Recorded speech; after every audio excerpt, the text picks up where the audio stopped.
घडामोड महाराष्ट्र नवनिर्माण सेना ही लोकसभेची निवडणूक लढणार नाही अशी सूत्रांची माहिती आहे।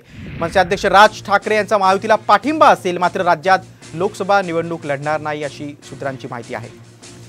मात्र मनसेचा महायुतीला पाठिंबा असेल, गेल्या काही दिवसांपासून मनसे महायुतीत सहभागी होणार अशा दृष्टीने हालचाली सुरू होत्या। राज ठाकरेंनी दिल्लीत जाऊन शहांची देखील भेट घेतली होती। आपण अधिक माहिती घेऊया, आमचे प्रतिनिधी सूरज सावंत आपल्या सोबत आहेत। सूरज, मनसे निवडणूक लढणार नाही, पण त्या बदल्यात मनसेला काय काय मिळणार?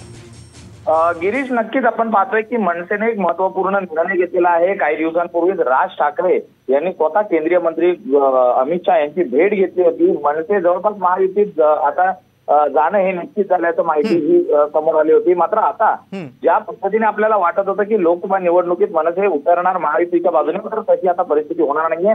मनसे यावेळी देखील महायुतीला पाठिंबा देणार आहे, संपूर्णपणे इतर गोष्टींमध्ये देखील सहभागी होणार आहे। मात्र त्या बदल्यात मनसे राज्यात आपले हातपाय आता पुन्हा एकदा पसरवू पाहत आहे।